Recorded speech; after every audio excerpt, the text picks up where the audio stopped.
What's up guys, it's Tom here and welcome to a brand new Liverpool transfer news video, and we have some huge news regarding Kylian Mbappe because the French publication Le Parisien and also the AS Spanish newspaper are claiming that Mbappe will leave Paris Saint-Germain next summer because his contract expires in 2022. So after next summer he will only have 1 year left on his contract, so PSG has to sell Mbappe if they want to get a big money transfer move out of him. And his three possible scenarios, the three possible options are Liverpool, joining Real Madrid, or extending his contract at Paris Saint-Germain.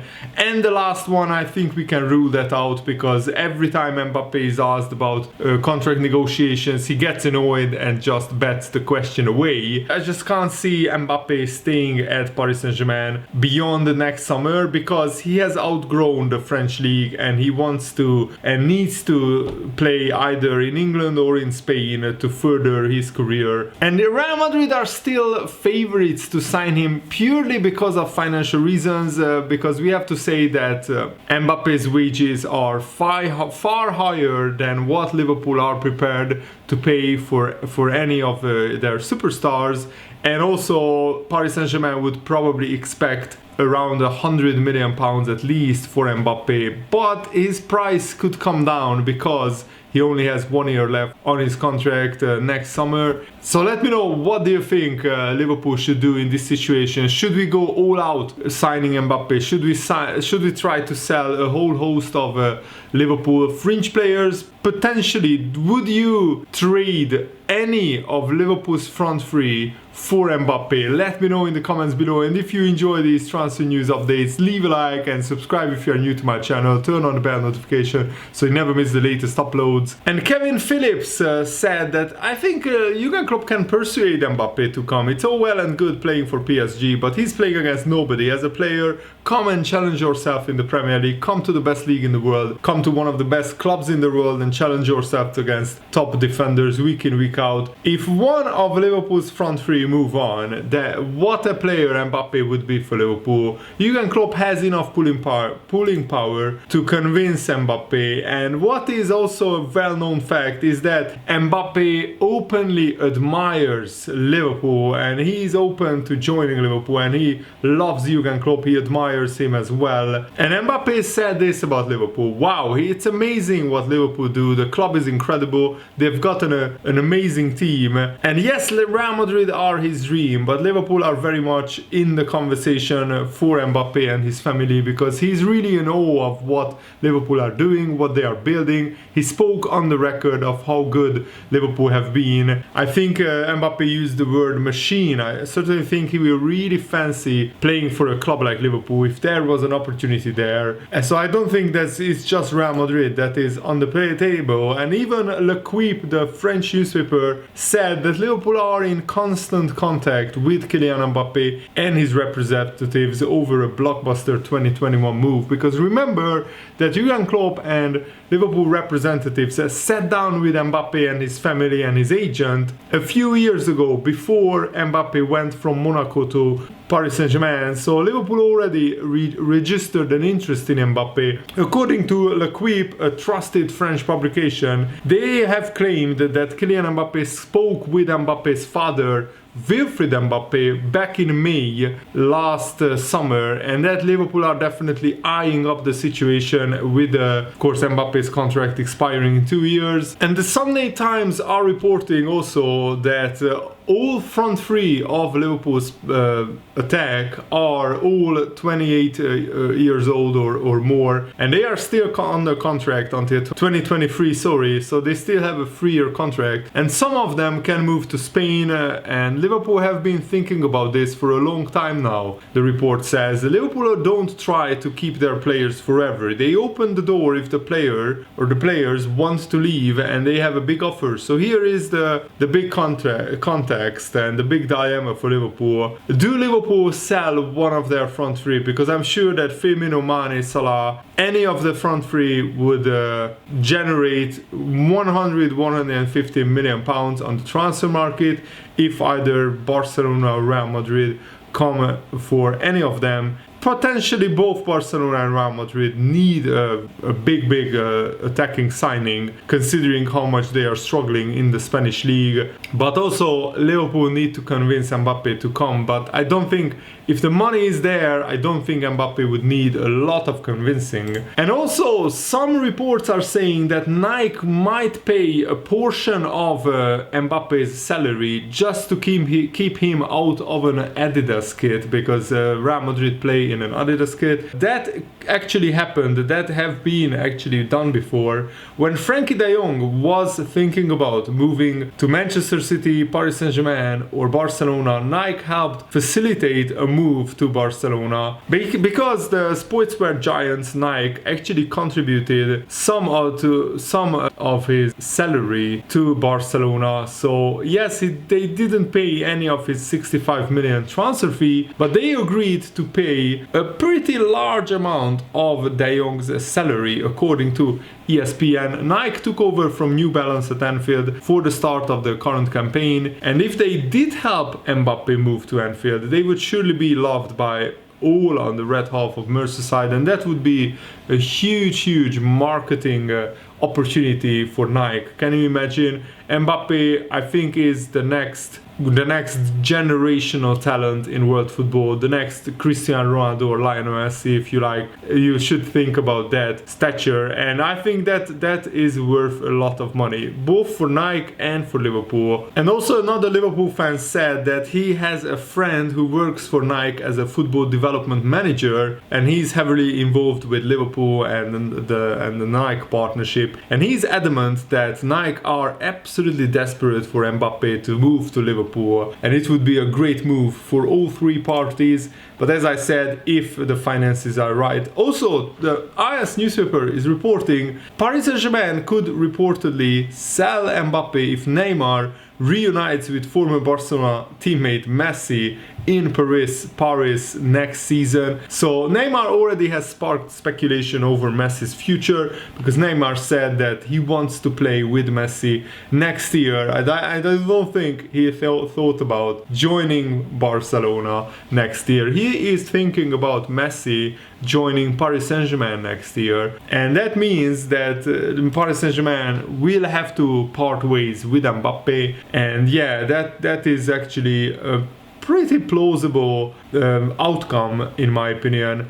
This is what Neymar said: what I want most is to play with Messi again. I want to play with him. I will let him play in my position if he wants. Next year we have to play together for sure. And actually that is pretty funny, because without realizing it, Neymar offered a big hope that was very well received at Real Madrid. As it is well known, Mbappe is Real Madrid's prime objective for the summer of 2021, but also that is well received in Liverpool as well, because if Neymar and Messi gets to reunite at Paris Saint-Germain, I'm sure that they will sell Mbappe for a big money transfer so they can afford Messi. So I think if they had to choose between Mbappe and Messi, of course they would choose Mbappe. But the thing is that Mbappe only has 1 year left on his contract in the summer, so Paris Saint-Germain has to sell, and they couldn't afford to keep Mbappe, Neymar plus sign Messi, especially because Mbappe is leaving 2 years, 1.5 years from now, definitely. Messi earns 50 million euros net per season, and also Neymar takes home 37 million euros net, Mbappe 22 million. So that's just impossible to pay all three of those salaries at Paris Saint-Germain. And also it is estimated that PSG would ask around 100 to 150 million pounds for Mbappe. And this was exactly 5 years ago when Mbappe made his debut in the French league. Since then, in 125 appearances, he scored 89 goals and got 33 assists, and that is absolutely incredible. And also, only 8 players have scored more than 100 league goals in that time. Messi is top with 158 goals, ahead of Robert Lewandowski and Cristiano Ronaldo. But yeah, Mbappe is 14th for goals since his League One debut. So let me know what do you want Liverpool to do next summer regarding Mbappe. I would be willing to sacrifice Bobby Firmino if it means signing Mbappe, because I don't think Liverpool will have many opportunities to sign a generational talent like Mbappe in the next like 10-15 years. But it's a very delicate situation, and I will ultimately trust Jurgen Klopp and his judgment. Also, Jurgen Klopp has been named the best manager in the world by ESPN FC, topping their list ahead of Hansi Flick, who came second, Guardiola, who came third, Gasperini came fourth, and Nagelsmann came fifth. Bielsa, Simeone, Lopetegui, Zidane and Ancelotti are the other five.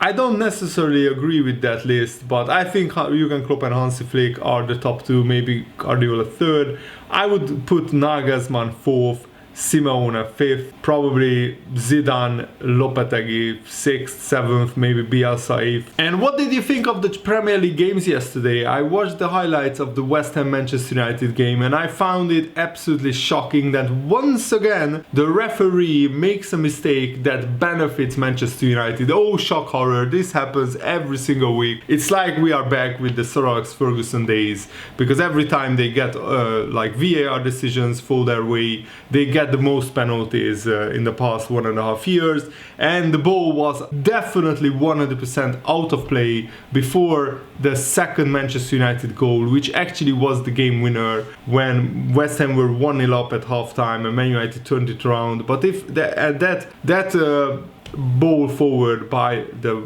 Man United goalkeeper Dean Henderson definitely went out of play. Match of the day clearly analyzed the footage, and how VAR, with the technology that they have, didn't analyze the footage and didn't tell that the ball was out of play is absolutely shocking and staggering to me. I just wanted to make my opinion very clear on that. And I think Man United are now in the title race because they won a few games in a row. Chelsea were always in the title race with the amount of money that they spent, and they went top of the table. So I think it's very, very important that Liverpool beat Wolves tonight. I will do a preview on that game later as well. And Jurgen Klopp said that Chelsea are now the clear favorites in the Premier League title race. This is what he said: if I watch games, then I see that Tottenham are obviously doing pretty well. That Chelsea, for me in the moment, look like the favorites. They have the biggest squad, great players, they are playing well. Now they are full on, and they have unbelievable opportunities to change the team, rotate the team between the games and from one game to the other. That's it. Pressure is there,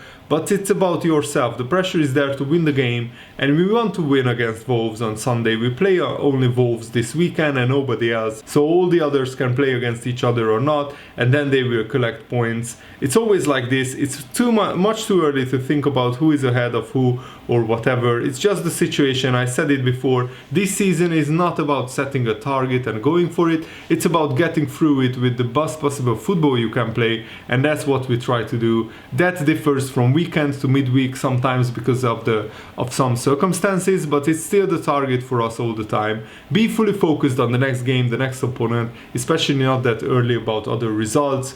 And Jurgen Klopp is right. The league table is so tight, like a few points separate the first and the sixth place team. And also Jurgen Klopp has been impressed by the 24-year-old Diogo Jota's form. He just turned 24, by the way. Jota is doing exceptionally well at the moment. Absolutely, Jurgen Klopp said. But to keep that standard, we have to work really hard. We have to keep him in good shape, score goals, because the other boys do that usually. That's clear. For us, the most important thing was that we don't have to bite our nails pretty much in each game and hope that somehow everybody comes through in the attacking department. We can bring them in the next game again, especially not in this season. That's not a real lateral situation because it's only one player, and Howard said it's only the only line, the front three line, where we have more players than we can line up in one game, I would say. All other positions are pretty much who can walk will play, and or it will be a kid. Both is fine, but there's nothing bad in that situation. Who they are,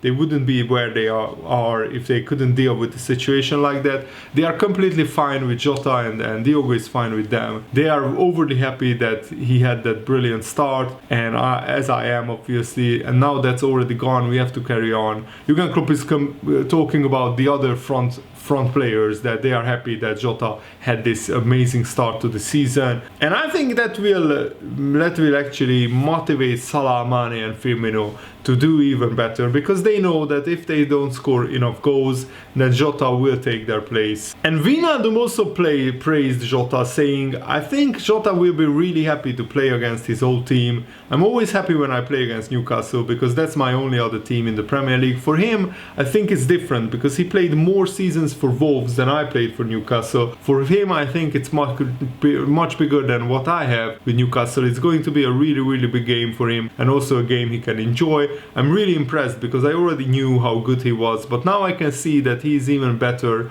than what we thought of him. Now we train with him, we play games with him, so we can really see what kind of player he is, what kind of quality player he is. I think he's showed it with the start he has had at the club. And Virgil van Dijk is in the process of working his way back after his knee ligament surgery. And in the beginning, Wijnaldum said it was quite difficult, because you don't know if you can call or it's better to leave Van Dijk alone. I have to say that he makes it easier for me to call him, because he was calling me most of the time and he was texting me most of the time. Normally what I did in the beginning was just a quick text message on WhatsApp that I was thinking of him and I prayed for him and those kind of things. It was also because I didn't know how he was feeling and everything, but now I see that he's quite good. He deals good with the situation, he's positive about it and everything. We call quite often now, because I know that I can. But in the beginning for me it was a bit like, can I call him or not? Because I can understand that in a situation he was in, you also want a little bit of rest and moment for yourself. In the beginning it was a little bit searching for the right way to approach him, but now it goes really well. And I love it that Wijnaldum is talking about that personal relationship between himself and Virgil van Dijk. Of course, they are teammates in the Netherlands national team as well, so they are good friends. And that wraps up today's video. I really hope that you guys enjoyed it. Thanks for watching. Have a nice day. See you guys. Goodbye.